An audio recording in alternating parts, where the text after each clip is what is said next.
Welcome back to the lecture of income tax law and practices. आज फिर से हम इनकम टैक्स पर डिस्कशन करेंगे और इससे पहले वाले लेक्चर्स में हमने सैलरी पर डिस्कशन चल रहा था हमारा, जिसमें सैलरी के कंपोनेंट्स क्या क्या होते हैं, बेसिक सैलरी कैसे कैलकुलेट करते हैं, ये सब आज हम जो है डिस्कशन करेंगे अलाउंसेस पर। So the today's topic is computation of taxability on allowances। कि जो अलाउंसेस होते हैं जिनको हिंदी में बोलते हैं भत्ते, यानी कि किसी भी एम्प्लॉय को other than salary the monetary payments are paid on daily regular basis, that is called allowance. Allowance क्या है? अलाउंस जो है सैलरी के अलावा जो भी monetary payment means payments those are paid in form of cash, जो भी कैश के फॉर्म में पेमेंट होते हैं उनको हम अलाउंसेस बोलते हैं। जैसे डियरनेस अलाउंसेस, जैसे डीए बोलते हैं, travelling allowances, entertainment allowances, fixed medical allowances, all these the allowances.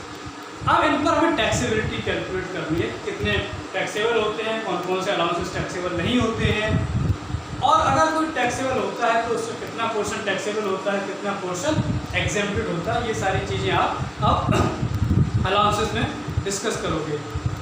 तो अगर आप अलाउंसेस को कैटेगराइज करो तो there are 3 types of allowances. कितने तरीके के अलाउंस होते हैं? 3 तरीके के। पहला अलाउंस अगर हम देखें अलाउंसेस को, there are 3 types of allowances. पहला आपका होता है जिसे वो फुल्ली टैक्सेबल अलाउंसेस, दूसरे होते हैं पार्टली टैक्सेबल अलाउंसेस, और थर्ड होते हैं हमारे fully exempt allowance.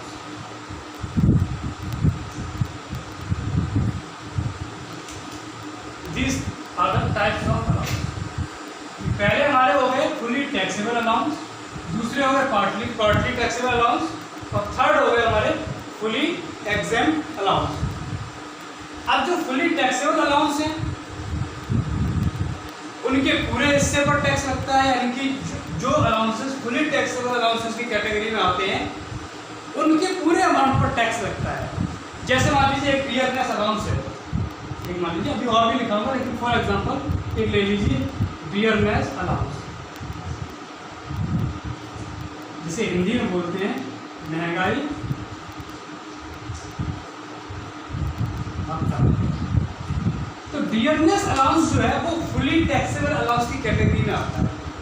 Dearness allowance has been put under the category of fully taxable allowance. तो जितना भी आपको पूरे साल में जितना भी आपको डियरनेस अलाउंस मिल रहा है वो पूरा का पूरा जो है टैक्सेबल होगा, उसके पूरे अमाउंट पर टैक्स लगेगा।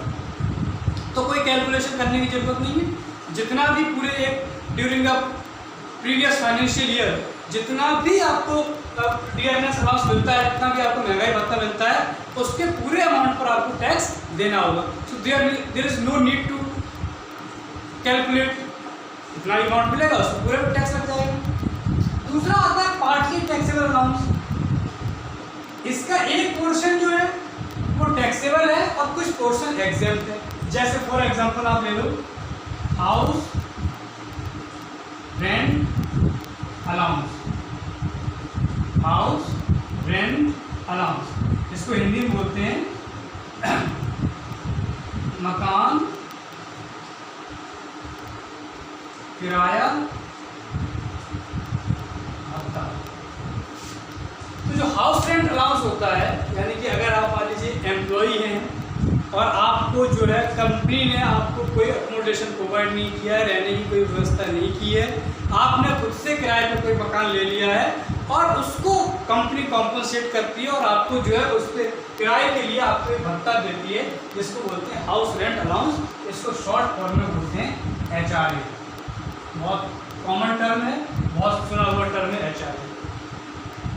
ये जो है इसके पूरे अमाउंट पर टैक्स नहीं लगता है, ना तो पूरे अमाउंट पर टैक्स लगता है और ना ही पूरा अमाउंट एग्जेम्प्ट है। Neither the entire amount is taxable nor the entire amount is exempted. It is partly taxable partly exempted. कुछ इससे टैक्सेबल है, कुछ इससे पर छूट मिलेगी टैक्स से। तीसरा आता है फुली एग्जेम्प्ट अलाउंस। मान लीजिए आप for example allowances to the जजेस ऑफ हाई कोर्ट।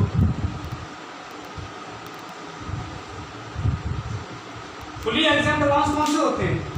जो पूरा अलाउंस, जितना भी अमाउंट आपको अलाउंस मिला है पूरे प्रीवियस फाइनेंशियल ईयर में, उसके किसी भी अमाउंट पर टैक्स नहीं लगेगा। The entire amount is rebated, the entire amount is exempt. जैसे अलाउंसेस टू द जजेस ऑफ हाई कोर्ट, कुछ न्यायालय के जजों को मिला है, न्यायाधीशों को मिला हुआ अलाउंस पूरी तरीके से एग्जेम्प्ट है, उस पर कोई टैक्स नहीं लगेगा। तो अब अगर कोई फुली टैक्सेबल अलाउंस है तो उसमें कैलकुलेशन करने की जरूरत नहीं, क्योंकि उसके पूरे अमाउंट पर टैक्स लग रहा है। अगर कोई फुली एग्जेम्प्ट अलाउंस है तो उस पर भी कैलकुलेशन करने की जरूरत नहीं, क्योंकि वो पूरा का पूरा उस पर छूट मिली हुई है। कैलकुलेशन करनी है हमें पार्टली टैक्सेबल अलाउंस पर, क्योंकि ये पार्टली टैक्सेबल है और पार्टली एग्जेम्प्ट है। तो इस पर हमें निकालना पड़ेगा कि कितना पोर्शन टैक्सेबल है और कितना पोर्शन एग्जेम्प्ट है। क्लियर? तो हमें इसकी कैलकुलेशन करनी है। इन दोनों थर्ड कैटेगरी और फर्स्ट कैटेगरी की कैलकुलेशन की कोई रिक्वायरमेंट नहीं है, क्योंकि इसके पूरे अमाउंट पर टैक्स लगेगा, इसके पूरे अमाउंट पर टैक्स नहीं लगेगा, तो कोई नीड नहीं है आपको उसकी कंप्यूटेशन करने की, क्योंकि इसके पूरे अमाउंट पर टैक्स देना है, उसके किसी भी अमाउंट पर टैक्स नहीं देना है। आपको कैलकुलेशन करनी इस कैटेगरी में, because it is partly taxable partly exempted. अब इससे पहले कैलकुलेशन करने से पहले मैं आपको सभी अलाउंसेस बताए देता हूँ कि फुली टैक्सेबल अलाउंस की कैटेगरी में कौन कौन से अलाउंस आते हैं, पार्टली टैक्सेबिलिटी में कौन कौन से अलाउंस आते हैं और फुली एग्जेम्प्ट में कौन कौन से अलाउंस होते हैं, so that you must know the categorization of each and every allowance. तो पहला अलाउंस हम पढ़ेंगे फुली टैक्सेबल अलाउंस, मीन्स इसमें कौन कौन से अलाउंस आते हैं। मैं नोट कर देता हूँ, आप लोग भी नोट कर देना, अभी यहाँ ये साफ कर देता हूँ।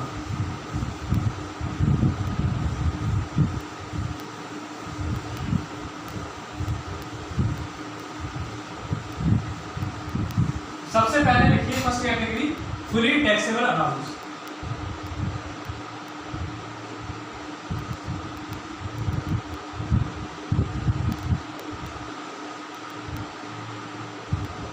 इस कैटेगरी में कौन कौन से अलाउंस आते हैं? पहला आपका आता है डियरनेस अलाउंस और डियरनेस पेमेंट, किसी भी नाम से पेमेंट हो सकता है। ठीक। सेकंड आता है आपका फिक्स्ड मेडिकल अलाउंस।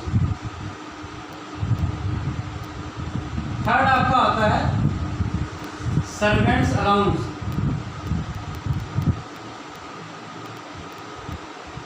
फोर्थ आपका आता है प्रॉक्टर्स अलाउंस। नेक्स्ट आपका आता है वार्डन्स अलाउंस। उसके बाद आपका आता है डियरनेस अलाउंस हो गया, डियरनेस पेमेंट हो गया, फिक्स्ड मेडिकल अलाउंस हो गया, servants allowance, proctors allowance, wardens allowance, non practicing allowance, non practicing allowance. ठीक है ना। आपका आता है कॉस्ट ऑफ लिविंग अलाउंस। फिर नेक्स्ट आता है सिटी कॉम्पनसेटरी अलाउंस। ठीक है।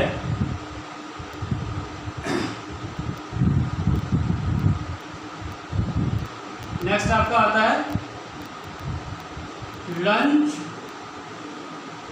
और tiffin allowance.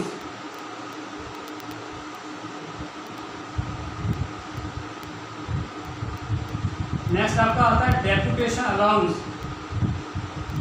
Deputation allowance. So ये आपके हो गए कितने, 1 2 3 4 5 6 7 8 9 10।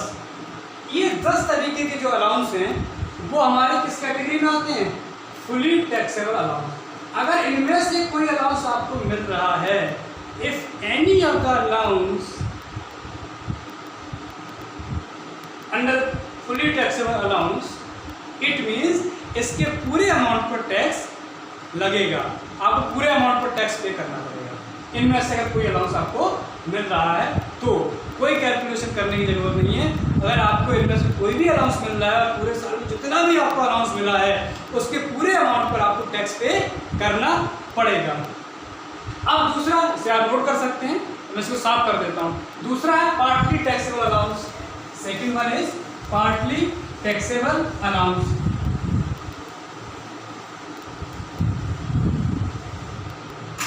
सेकेंड आपका आता है पार्टली टैक्सेबल। इसमें कई सारे अलाउंस हैं। पार्टली टैक्सेबल अलाउंस, इसमें सबसे पहले आपका आता है फर्स्ट हाउस रेंट अलाउंस, जिसका बोलते हैं HRA। सेकेंड आपका आता है एंटरटेनमेंट अलाउंस।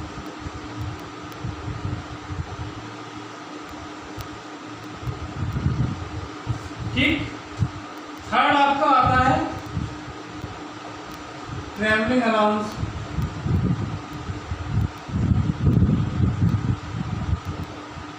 फोर्थ आपका आता है special allowance under section 10 sub section 14 second.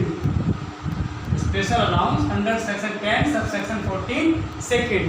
ये इनकम टैक्स रूल अलाउंस की जो कैलकुलेशन है वो इनकम टैक्स एक्ट 1961 में नहीं दी हुई है, समझ लीजिए। The computation calculative procedure of allowance has not been given under Income Tax Act 1961. It has been provisioned under Income Tax Rule 1962. तो रूल 1962 के सेक्शन 10 सब सेक्शन 14 सेकेंड में कुछ स्पेशल अलाउंसेस दिए हुए हैं। वो स्पेशल अलाउंसेस क्या हैं? सबसे पहले आपका आता है इसमें एजुकेशन अलाउंस,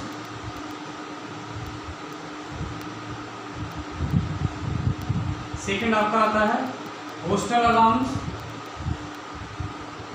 नेक्स्ट आपका आता है composite hill area allowance, composite hill area allowance. Next आपका आता है allowance to transport employ,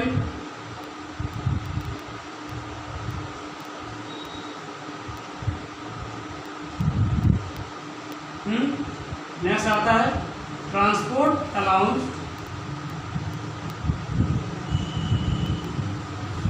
to blind और हैंडीकैप्ड पर्सन। नेक्स्ट आता है आपका tribal area allowance,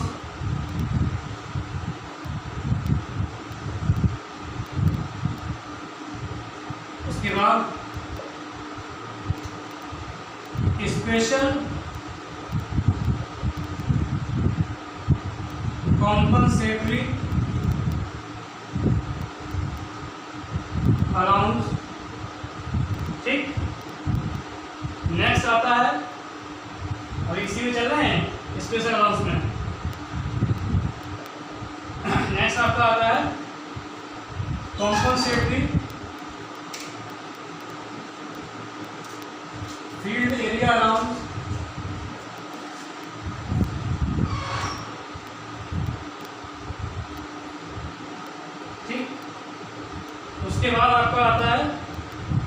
compensatory,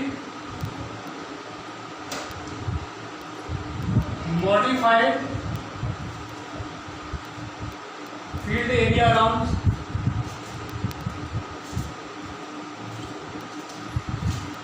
next आता है काउंटर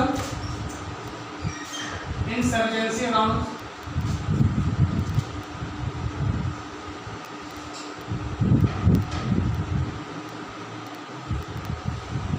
नेक्स्ट आपका आता है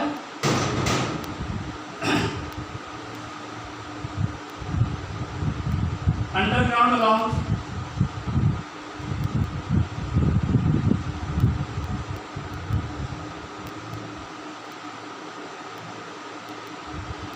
नेक्स्ट आता है high altitude allowance,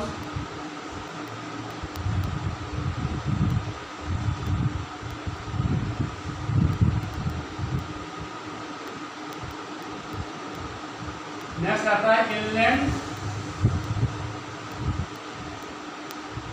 duty allowance,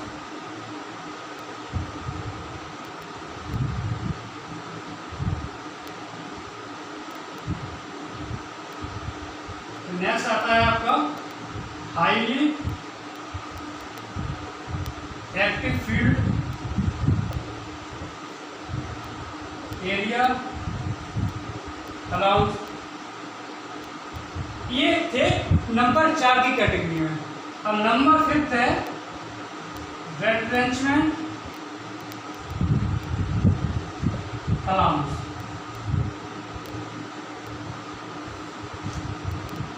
So these are the allowances. Those have been classified under partly taxable allowances.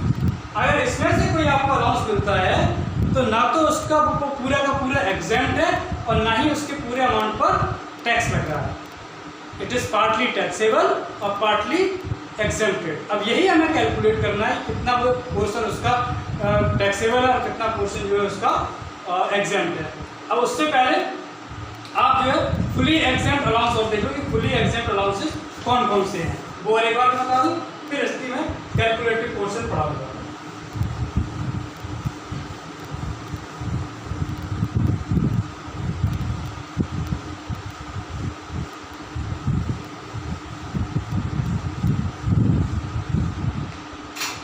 Third आपका आता है फुली एग्जेम्प्ट।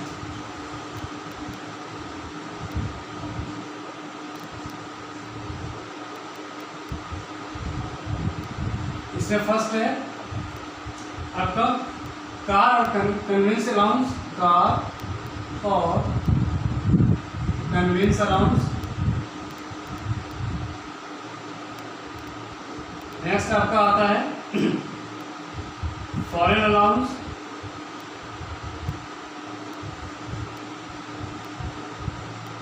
थर्ड आपका आता है allowances to judges of high court,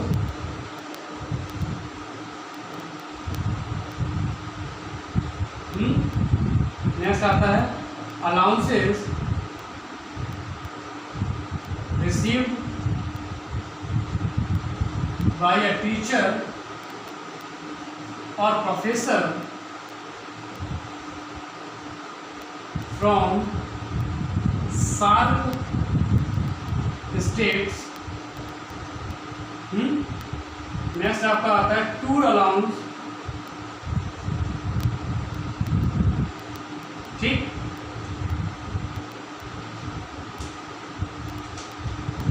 फिर नेक्स्ट आता है special allowance under section 10 sub section 14। First क्या क्या दिए हुए हैं टू, इसमें ए दिया है डेली अलाउंस जिसको बोलते हैं दैनिक भत्ते। नेक्स्ट दिया है आपका हेल्पर अलाउंस,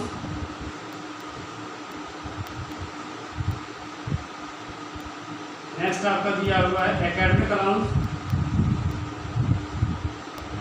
और नेक्स्ट आपका दिया हुआ है uniform allowance. So these are the allowances which are fully exempted. इनकी भी कोई कैलकुलेशन हमें नहीं करनी है। अगर इसमें से कोई अलाउंस आपको मिल रहा है तो। ठीक, अब हम कैलकुलेशन करेंगे पार्टली टैक्सेबल अलाउंस की। अब वो देखेंगे कि पार्टली टैक्सेबल अलाउंस जो है वो कितना टैक्सेबल है और कितना एग्जेम्प्टेड है। तो अब देखिए, अब हम लिखते हैं पार्टली टैक्सेबल अलाउंस। अब पार्टली टैक्सेबल अलाउंस में पहला अलाउंस कौन सा है? HRA, हाउस रेंट अलाउंस जिसे आप बोलते हो, ठीक है ना। तो पहला अलाउंस क्या है इसमें? फर्स्ट है आपका हाउस रेंट अलाउंस, इसको शॉर्ट में बोलते हो HRA। इसके लिए प्रोविजन दिए हुए हैं under section 10 sub section 13 capital A। और इसमें भी जो रूल 2A है ऑफ इनकम टैक्स रूल 1962 उसमें। अब देखिए, अब इसकी कैलकुलेशन को समझो कि जो हाउस रेंट अलाउंस है, सबसे पहले तो ये समझ लो कि हाउस रेंट अलाउंस पर आपको टैक्स में छूट तभी मिलेगी। पहली कंडीशन समझ लीजिए कि हाउस रेंट अलाउंस में आपको टैक्स पर छूट तभी मिलेगी जब आपके द्वारा पे किया गया किराया when actual rent paid by an employee exceeds than the 1/10 of his annual salary। कि एम्प्लॉय के द्वारा पे किया गया वास्तविक किराया एक्चुअल रेंट उसकी एक साल की सैलरी के 10वें हिस्से से ज्यादा होगा। ये कंडीशन है कि HRA में टैक्स पर छूट तभी मिलेगी। हाउस रेंट अलाउंस के केस में आपको टैक्स में छूट तभी मिलेगी जब आपके द्वारा पे किया गया किराया आपकी सैलरी के 10वें हिस्से से ज्यादा है। When the actual rent paid by an employee is exceeding than 1/10 of his annual salary, only then you will have an exemption on house rent allowance। Otherwise आपको कोई छूट नहीं मिलेगी। तो पहली चीज तो आप ये समझ लीजिए। ठीक, अब कैसे छूट निकालते हैं, क्या क्या करना पड़ेगा आपको। तो कितना अमाउंट टैक्सेबल होगा, कितना अमाउंट एग्जेम्प्टेड होगा, तो उसके लिए हम लिखते हैं। अब इसको मैं साफ कर देता हूँ। अब देखिए, अब ये बहुत इंपॉर्टेंट है। तो ऊपर लिखिए सबसे पहले computation of exempt house rent allowance.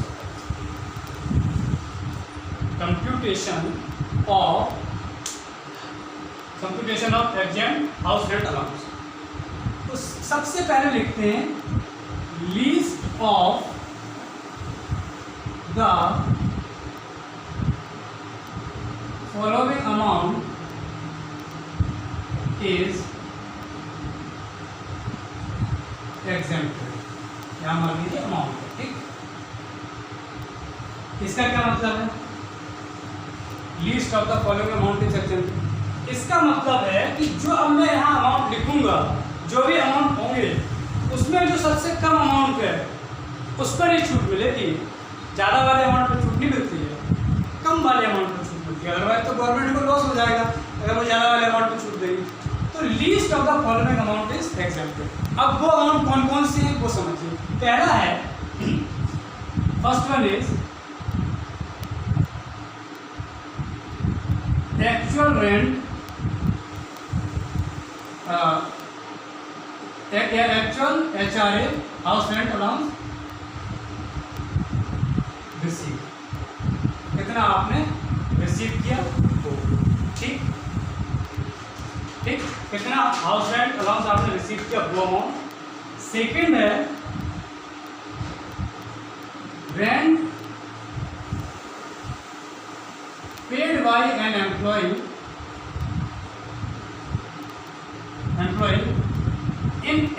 basis of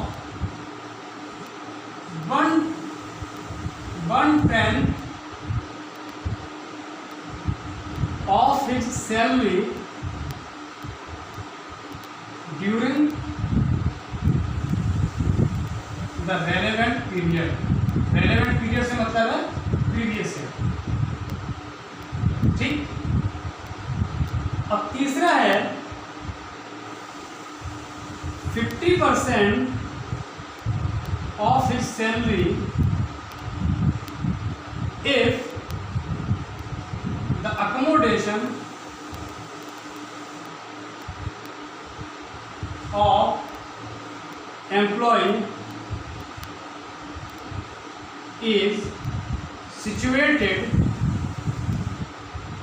in Mumbai, Delhi, Chennai और कोलकाता, और 40% of his salary if he is residing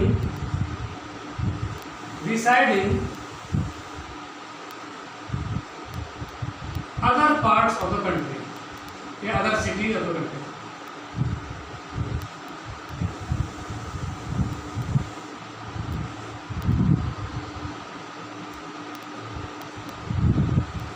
ठीक. अब देखो यहाँ 3 अमाउंट हो गए. एक वो जो उसे एक्चुअल में एचआरए मिला है, वो अमाउंट जो उसे एक्चुअल अमाउंट रिसीव हुआ है. दूसरा, उसने अपनी सैलरी के 10वें हिस्से से कितना ज़्यादा रेंट पे किया है. उसने अपनी सैलरी के 10वें